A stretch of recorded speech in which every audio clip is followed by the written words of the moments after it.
Salut chers élèves, achevons donc en beauté notre série de vidéos sur le chapitre des suites numériques. Cette fois-ci, nous allons voir comment calculer le capital à partir des notions que nous avons vues dans le cadre de ce chapitre. Nous avons donc dans notre activité un cas pratique, un cas similaire, un cas de vie que vous rencontrez généralement dans le cadre de vos exercices. L'objet de cette vidéo, c'est de vous aider à partir de ce cas pratique, de pouvoir vous donner les outils nécessaires pour pouvoir bien vous comporter ou bien traiter les exercices similaires que vous avez dans vos exercices ou bien dans vos livres. Voilà. Olivier voudrait acheter un véhicule d'une valeur de 3 400 000. Il dispose d'un capital de 2 800 000. Il décide de placer donc ce capital dans une banque à un taux d'intérêt composé de 12% par an. C'est tout naturel vu que son capital dont il dispose est bien inférieur par rapport à la valeur de la voiture. La banque donc dans laquelle il décide donc de placer ce capital lui informe, du moins l'informe en plus, qu'il bénéficiera chaque année d'une prime de 25 000 francs. Maintenant, on dit, si on note U0, le capital exprimé en milliers de francs d'Olivier le 1er janvier 2015, et que U0 c'est 2800, et UN le capital de 1er janvier 2015 plus N, on vous demande première question, montrer que pour tout N, UN plus 1 égale à 1,15 UN plus 25. Alors vous voyez là, c'est une question. Je suis sûr que quand vous regardez cette question, vous dites directement que ça c'est le genre de question qui me menaçait. J'avais un exercice comme ça, mais je ne savais pas comment est-ce que j'allais faire. Et bien là, l'objet de cette vidéo, c'est de vous aider, de vous donner les outils, de vous inspirer suffisamment pour que vous puissiez résoudre ce genre d'exercice. Voilà. Donc, avant de continuer d'avancer dans la résolution, on va donc décortiquer d'abord cette activité, ce problème, pour pouvoir lever les petits points d'ombre qui peuvent arriver. Par exemple, c'est quoi le taux d'intérêt composé? Première chose. Deuxième chose, quand on vous dit que le capital est exprimé en milliers de francs, qu'est-ce que ça veut dire? Voilà. Donc, si je dis par exemple que U0 est exprimé en milliers de francs, alors si U0 c'est 2800 milliers de francs, comme ici dans notre cas, alors à quoi correspond 2800 milliers de francs CFA? 2800 milliers de francs CFA c'est 2800 fois 1000. Autrement dit c'est 2 800 000 francs. Voilà ce que ça veut dire. Donc, une somme par exemple que j'appelle la prime qui est 25 000 francs va correspondre à 25 milliers de francs.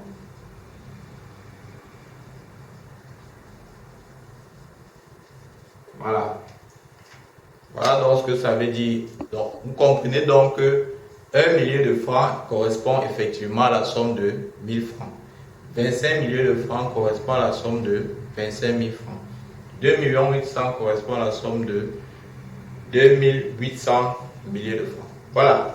Maintenant, la deuxième chose, quand on vous dit que on place un capital dans une banque à un taux d'intérêt composé de 12%, cela veut simplement dire que le calcul, du moins l'intérêt sera calculé en fonction du capital qu'il y a chaque année.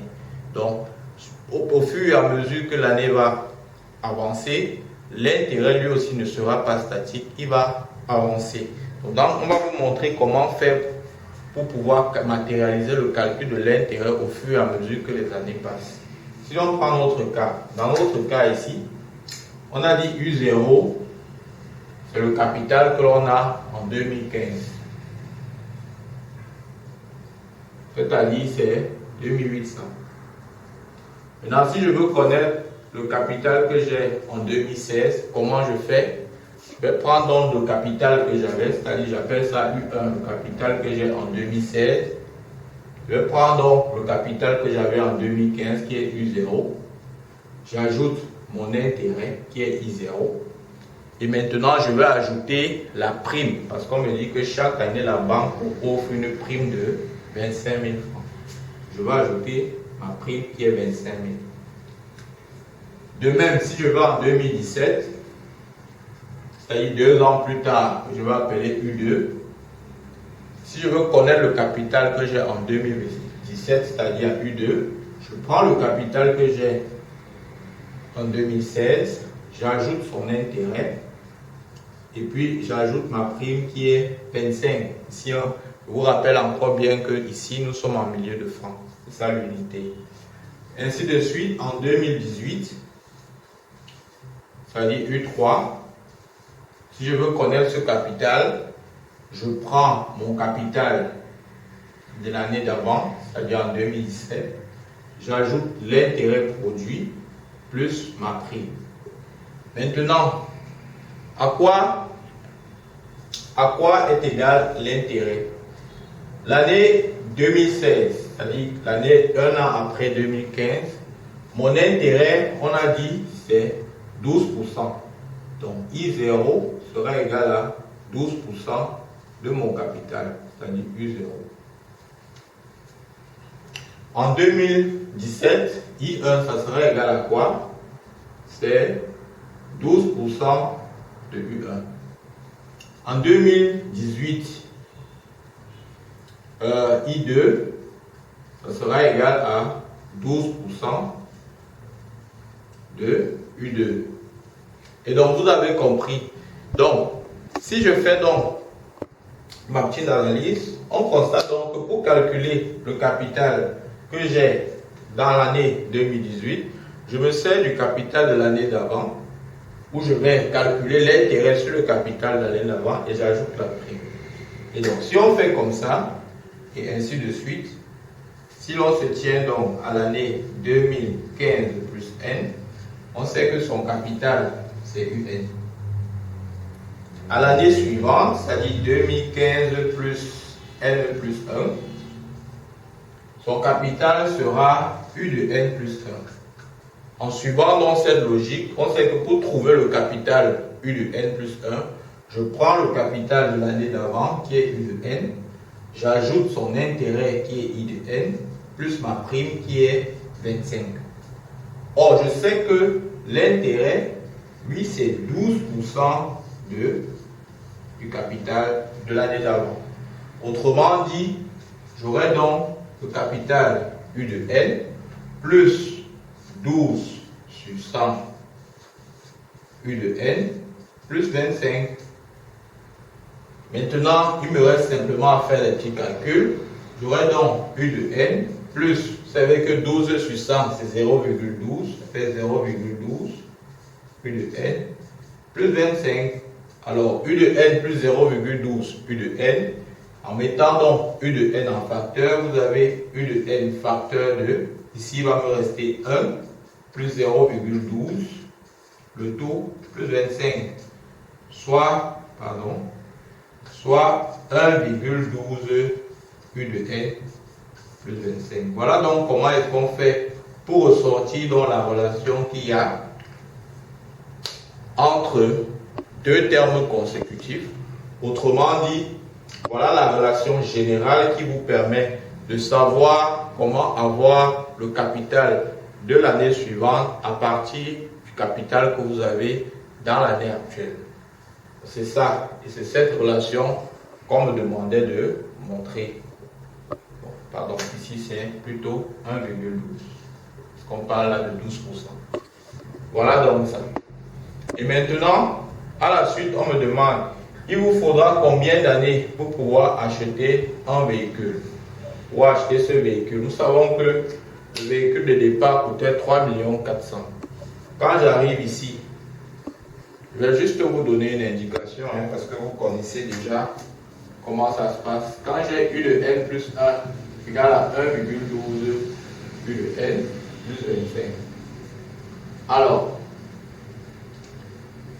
étant donné que vous avez donc cette relation, pour répondre à la question de savoir il me faut combien d'années, ce qu'il faut pour pouvoir déterminer le nombre d'années, c'est de ressortir l'expression de U de N en fonction de N. C'est tout. C'est-à-dire, une fois que vous avez l'expression de U de N en fonction de N, c'est terminé.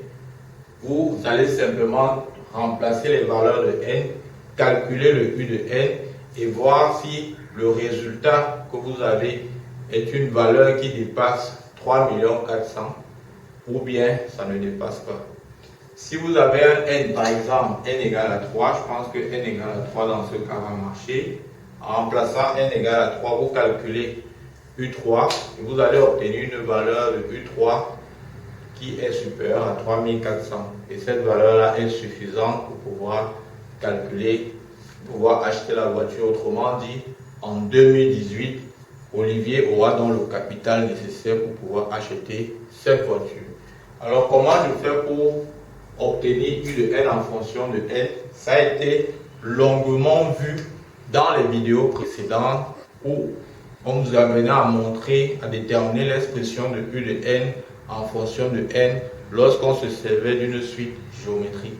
Donc, je vous renvoie dans cette vidéo-là pour suivre ces vidéos. À partir de cette vidéo, vous allez comprendre comment faire pour ressortir l'expression de U de N en fonction de N.